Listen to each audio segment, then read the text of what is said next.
The Shroud of Turin and the hidden code that artificial intelligence just awakened.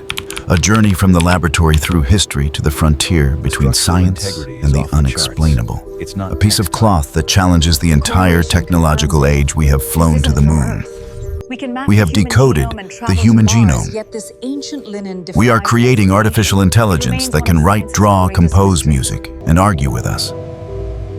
And yet, for more than a century, humanity has stood perplexed before something that seems utterly simple, a linen cloth more than 4 meters long, known as the Shroud of Turin.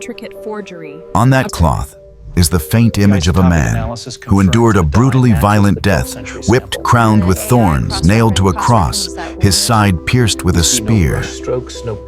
For many Christians, this is the burial shroud that wrapped the body of Jesus Christ. For many skeptics, it is nothing more than the handiwork of a skillful medieval artist. But whichever side you take, the shroud refuses to behave like a normal relic. The more it is studied, the more researchers fall into a maze of data contradictions and new questions. And then in the age of exploding AI, people threw this cloth into the blazing furnace of supercomputers and neural networks. No one expected that at that very moment the mystery would deepen. Artificial intelligence did not close the debate. It blew it wide open and added an entirely new layer. The first shock, a cloth that takes negative photos before photography existed. In 1898, an Italian lawyer named Secondo Pia was granted permission to photograph the Shroud of Turin. At that time, photography was still a new, cumbersome technique full of chemicals and experimentation. Pia took the photos, brought the plates into his darkroom, and began developing them as usual. Then he froze in shock. On the glass negative, there appeared a clear human face. Not a vague, inverted smear of colors, but a sharp, realistic portrait. That meant the shroud itself was functioning as a photographic negative, hundreds of years before humanity invented photography. No one in the Middle Ages knew anything about negative-positive image concepts. So how could the image on the cloth have been encoded according to the visual logic of a technology that simply did not yet exist? That was only the first layer of mystery. And an image thin as breath, yet surviving centuries. When scientists began examining the shroud under the microscope, a series of unique and puzzling features emerged. The image appears only on the outermost fibers of the linen, to a depth of just a few hundred nanometers, so thin that a human hair is about 400 times thicker. There are no signs of soaking, bleeding, or pooling like ink or paint. There are no brush strokes, no outlines, no textures resembling a painting. The color seems to come from a very slight chemical change in the cellulose molecules on the fiber's surface, altering their shade without destroying their structure. Scientific teams tried every conceivable way to reproduce the image, heating a metal sculpture and pressing cloth onto it, using acid pigments, charcoal powder, bombarding with UV light plasma electrical discharges. They could sometimes mimic one or two features, a faint image somewhat shallow on the surface. But no one has reproduced all of the characteristics at once. A naturally negative image. An image depth of just a few hundred nanometers, no pigments, no brush traces, and long-term stability through fire, humidity, and time. The shroud looks much more like the result of some physical chemical phenomenon than of an artist's hand. VP8 and the 3D reveal. When the cloth behaves like spatial data. In the 1970s, researchers used a device called the VP8 image analyzer, originally developed to process planetary surface images for NASA. They fed an image of the shroud into the machine. What happened stunned them. For normal photographs, VP8 produces distorted 3D reliefs because 2D images don't carry true depth information. For the shroud, however, the analyzer produced a stable 3D relief map of a body-nose bridge. Eye sockets, forehead, chest, hands, all appeared naturally shaped as if scanned by a depth sensor. What does this mean? The light-dark values on the shroud vary linearly with the distance between the body and the cloth. Areas closer to the cloth, stronger signal. Areas further away, weaker signal. Unlike paintings where light and shadow are artistic illusions here, they encode real geometric information. In other words, the shroud stores spatial data, not just a flat picture. How could a counterfeiter in the 13th or 14th century, with no concept of photography, no knowledge of 3D data analysis, have painted by hand an image that 700 years later, NASA-related hardware reads as depth data? To this day, that question has no satisfying answer. 1988. When science thought it had nailed the coffin shut in 1988, many believed that science had finally closed the case. A small sample of cloth was cut from one corner of the shroud and divided among three renowned laboratories, Oxford, Zurich, and Arizona. They used the then state-of-the-art method of radiocarbon dating, carbon-14. Their results agreed the cloth was woven between 1260 and 1390 AD. The global press quickly ran with headlines, "The Shroud of Turin is a medieval fake." Anyone who disagreed was branded as religious blind faith, opposing science. But then, a few years later, critical voices began to emerge quietly, at first then louder. The sample had been taken from an area that had been handled and displayed the most, i.e., where contamination repairs and reweaving were most likely. The shroud had survived a major fire in 1532, suffering scorched holes and burnt edges. Afterwards, nuns repaired the damage with new cloth and reweaving techniques.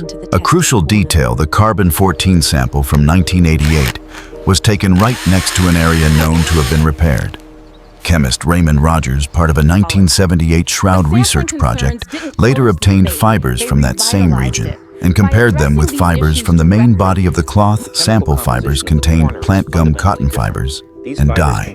Main shroud fibers pure linen, no gum, no dyed cotton. Rogers concluded the 1988 sample came from a medieval repair patch, not representative of the whole shroud's age. It's like taking a piece of fresh patching plaster from an ancient building, testing its age, then declaring, "This entire structure is only a few decades old."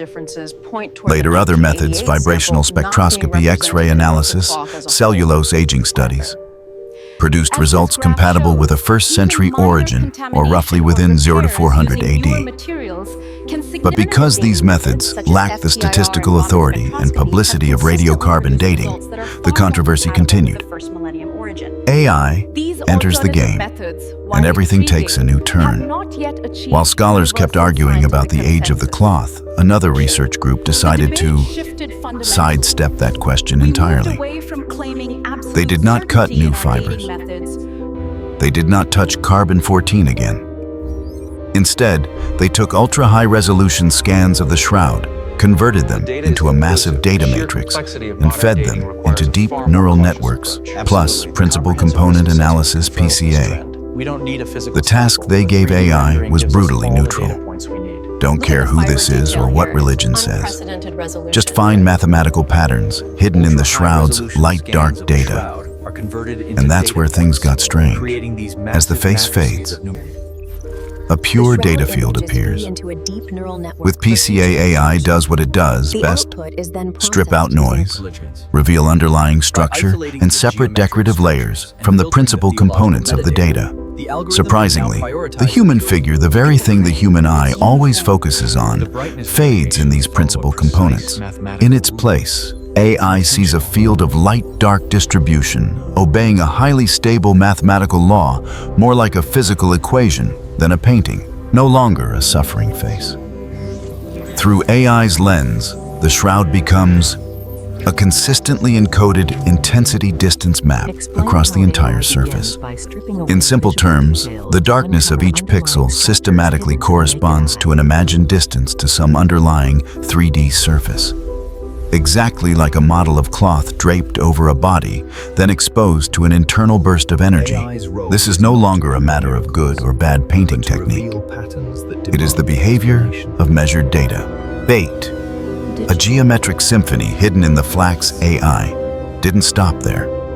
When researchers asked it to search for symmetries and recurring ratios, something even more remarkable appeared. The distance between the eyes, the ratio of hand length to forearm. the curvature of the chest and rib cage, all fell into precise geometric proportions, as if an invisible framework existed first, and the image was later filled in. People have compared this to musical harmony. Certain notes sound pleasing because their frequencies relate by beautiful ratios. Here, in the same way, distances and proportions on the shroud's body form a very harmonious chord of geometry. To check whether AI was merely seeing faces in clouds, so to speak, researchers fed it images of other ancient textiles and medieval paintings, icons, photographs. The result? None of those showed a deep repeating system of symmetries and ratios comparable to the shroud. These geometric harmonies appear to be unique. If a medieval artist created this, that individual was not only a master painter, but also a mathematician, a physicist, an optical scientist, and somehow executed an almost perfect algorithm on cloth at the nanometer scale that has remained consistent over centuries. That possibility is all but impossible. And the shroud, not just a relic, but a phenomenon, summing up the data, a naturally negative image. An image limited to a surface depth of a few hundred nanometers. No pigments, no brushstrokes. Encoded 3D information readable by VP8. AI detected distance intensity laws resembling an energy space model. I detected geometric symmetries and ratios absent in other cloths and images. Whether you think the cloth is a genuine first-century relic of Jesus or a medieval forgery, you still face a paradox. By what natural or manual means could one produce an image that is at once ultra-thin, ultra-subtle, and yet contains such complex mathematical spatial structures so advanced that only modern AI can detect it? One physicist commented, "The shroud doesn't behave like an artwork. It behaves like a phenomenon. If it is indeed a phenomenon, new questions surface. Is it a natural phenomenon, not yet identified? Some kind of energy emission that physics has not described? Or is it the physical trace of a unique event, a one-time occurrence, tied to the moment a body vanished from within the cloth?" Current science has no definite answer. Yet the very silence and helplessness of existing models are what make many people shudder. Hypotheses that open doors, but none walk all the way through. Serious researchers are cautious about proclaiming miracle. They try to build physical hypotheses to explain the image. Corona discharge hypothesis, a strong electric field around the body, causes electrical discharge into the cloth, inducing a slight chemical change on the outer fibers and leaving a very shallow scorch image. UV flash hypothesis. An ultra-intense, ultra-short UV flash engraves the image onto the cloth at the molecular level. Unknown. Radiation hypothesis. Some yet unclassified form of energy, directional and distance-dependent, explains the correlation of light-dark with depth. But every experimental attempt so far either damages the fabric's structure or fails to produce an image that is simultaneously shallow, 3D accurate, and geometrically harmonious, or cannot withstand long-term aging tests. There is no single hypothesis that fits all the data at once. The shroud remains like a complex problem with too many constraints. Any solution failing just one constraint is discarded. Dinner, ancient tech, or fingerprint of the transcendent. Once, AI uncovered a hidden geometric code. Some dared to ask a bold question. Are we looking at a kind of ancient information technology encoded in flax fibers in a way we still don't understand? That sounds like science fiction, but the idea arises directly from the data. The shroud behaves like a data record, not just a picture. The data encodes 3D shape, proportion, structure, and remains stable over time. Others push further into theology. If this is the cloth that covered the body of a man whom billions believe to be the Son of God, then the energy geometry pattern AI sniffs out could be the physical echo of the resurrection itself, a transformation of matter that current physics cannot yet model. Of course, science does not get to declare this is a miracle. Its job is to observe the phenomenon, describe it accurately, and test all plausible natural models. But when all plausible natural models fail, some scientists openly admit, we do not know. And this not knowing is exactly what makes it worth studying further. And when artificial intelligence becomes a neutral witness, what's fascinating is that AI has no religious faith and no skeptical agenda. It doesn't like Jesus, nor does it hate the church. AI simply sees matrices of numbers, statistical patterns, ratios, correlations. When it says things like, there is a consistent intensity-distance law here, there are deep, beautifully repeating geometric ratios here. These are mathematical conclusions, not theological opinions. The irony. The 1988 carbon-14 test, once hailed as science's final gavel, is now seriously questioned by scientists themselves. Meanwhile, AI, the most advanced child of modern science, has revealed features that make it difficult to keep dismissing the Shroud as just a medieval fake with a straight face. What does the Shroud say to people in the age of AI? Perhaps the real issue is not, is the Shroud truly the burial cloth of Jesus? Though that remains a profoundly captivating question. But this, a piece of cloth woven centuries ago, has forced both science and faith to become more humble. In a world drunk on big data, gigantic AI models, and the feeling that we are close to understanding everything, the Shroud quietly reminds us, there are data sets that grow more mysterious the more you analyze them.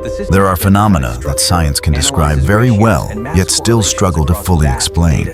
There are truths that brush up against the boundary between matter and the metaphysical. If you are a believer, you may see the Shroud as a sign. An event left its signature on cloth, and only in the age of AI can we read a fragment of it. If you are a skeptic, you still have ample reasons to be fascinated. This is a fiendishly hard problem in physics, chemistry, geometry, and data science worthy of many generations of researchers. And if you stand somewhere in between belief and doubt, the Shroud can serve as an invitation. Don't rush to a verdict. Allow yourself to dwell a little longer in the land of questions. Code not only written in numbers, but in conscience. AI can detect ratios, symmetries, rules of intensity fall-off, subtle mathematical structures in every pixel of the cloth. But there is one thing it cannot read: the meaning of the suffering imprinted there. The Shroud, authentic or not, still portrays a person whipped until his skin is torn, wearing a crown of thorns, nailed to a cross, pierced in the side, with a strangely serene face in the midst of violence. This data is not just nanometers, photons, and grayscale values. It is a question addressed to each of us. How do we respond to suffering and injustice? What do we do when confronted with a love willing to bear loss for others? Do we believe that life is nothing but chemistry and mathematics? Or is there something beyond numbers that every AI will always be blind to? Artificial intelligence has uncovered in the Shroud a mysterious mathematical order. But what keeps this cloth alive in humanity's imagination is not a numeric code, but the silhouette of a man on a cross, and the question, if that is the one who loved the world to such an extent, how will I live my life?